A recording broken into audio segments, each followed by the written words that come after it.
What's your question? Yeah, my question.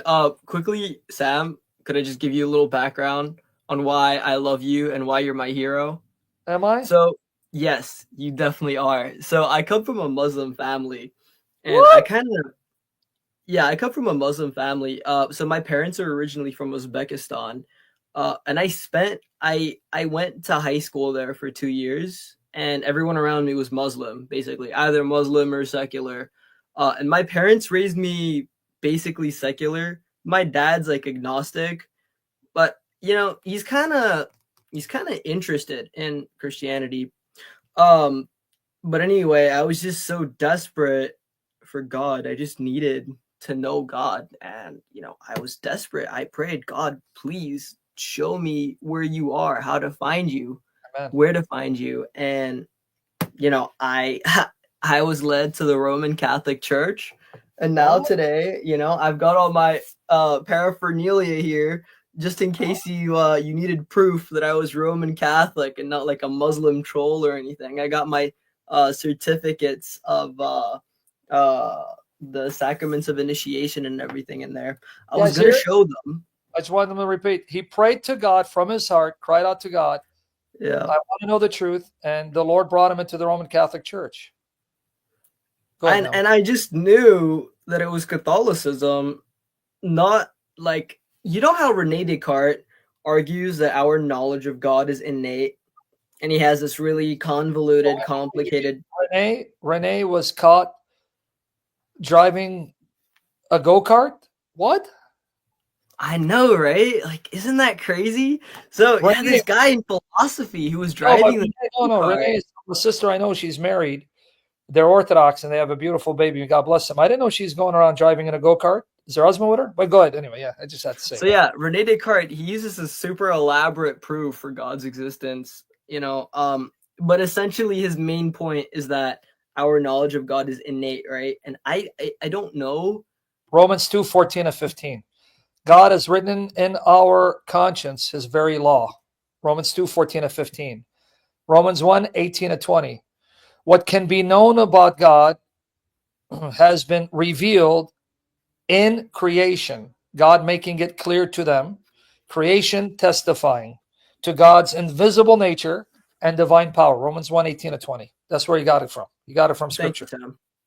Yeah, I mean, a lot of Thomists really despise Rene Descartes because, he isn't a saint for a reason, right?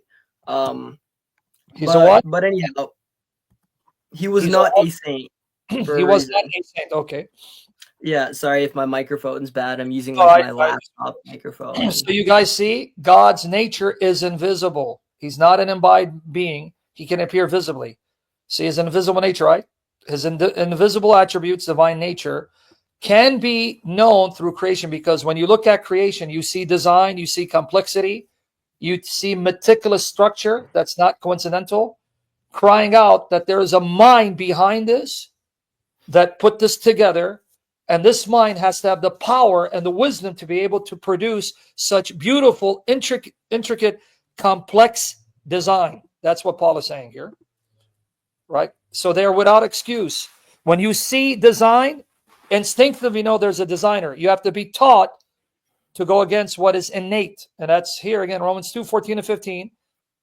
God has written the law in their conscience. But go ahead, continue. Get to your point. Yeah, because I just sort of always knew that Jesus was where it was at, and I knew that Catholicism was where it was at. I just never was desperate enough. I never needed it. And it's like my parents didn't raise me religious or anything, so I just never got around to doing it. And God got me to this point in my life where I was so desperate. I was so just at bedrock bottom, desperate.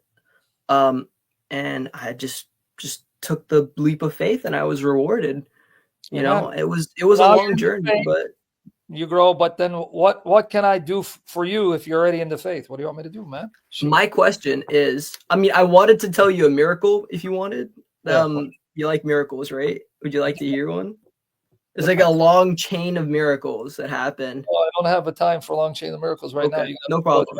But Do you have one But you yeah, want to? my question is, Yes. could you tell me what's wrong with penal substitutionary atonement and why vicarious satisfaction What's wrong with is it? more correct? Do you Yeah. believe God punished and poured out his anger and wrath on Jesus and turned his face from him?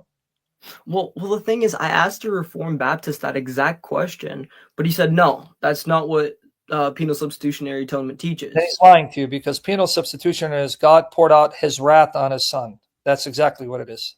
Yeah, I know. Like that's the whole point of it, right? And that's what these Protestant people are supposed to believe. But there's no uniformity of doctrine. There's just nothing you can grab onto. You know, you can't put them in a chokehold because there's nothing there. It's just you're punching air. All You right. know? So then if he denied it, so you're denying your doctrine, because penal means that Christ was punished, penalized, punished for our sin. Yeah. Our punishment. What is the punishment? God's wrath poured out full strength, because that's what they'll tell you the cup is. The cup of God's wrath being poured out on the Son, which is why God had to turn his face from the Son as part of the punishment. That's why they'll tell you Christ cried out, my God, why have you forsaken me? So I don't know what he's denying, but I'm glad he denies it. Say, all right, then you're one step further away from being Reformed Baptist. That's So that's good. my problem with it. That's good. Yeah, you know, he says like, oh, you know, I'm not a follower of Calvin, I'm not a follower of Luther, I'm not a follower of. Do you know who Adrian Rogers is? Do you know Yeah, what Adrian Rogers? years ago, yeah, he was, but he wasn't. My understanding, Adrian Rogers wasn't a 5-point Calvinist, but anyway, he denied. Yeah, I don't know who Adrian Rogers is. He was like, oh yeah, Adrian Rogers is cool, but I disagree with him on some points. But at some point, it's like, you know, who is your authority? You have no authority. But that's it. If they deny it, they deny it. Don't waste your time. But what other question they got, man? You have a couple of questions? Because there's Noah. He's about to get on the ark and make sure you're left behind in the flood. What else questions you got? So my question, I got this friend. She has this friend who is trying to become a Messianic. She has this friend. No, it's not like that. It's not like that, Sam. No. Not for me. I think she has a fiance. But anyway. She has a fiance? So my friend. Oh, so it's a woman who has a guy fiance. You scared me. I thought that she had another she that was her fiance. No. It's not like that. It's all, you know, how it's supposed to be. Right. But yeah, so this girl wants to become a Messianic Jew for some reason. She has to. No, she's not. She's Gentile, but she feels. So why do you want to be something you're not? Okay, go ahead. Yeah. So what's her question? I'll tell you. So her text, I'll read it out to you if you don't mind. She quoted some Bible passages here. Did she tell you you can read her texts out loud? No. Okay, are you doing this, man? Without I mean, I didn't like ask her for permission, but okay, I won't read it out loud then. Astaghfirullah. But my question is then, so people that say, oh, I want to be a Messianic Jew because this is the religion that Jesus practiced. Jesus observed Passover. Jesus observed this, whatever. He observed all the ceremonial precepts, judicial precepts, and moral precepts of the law. And I want to be like Jesus. What do you say to that, Sam?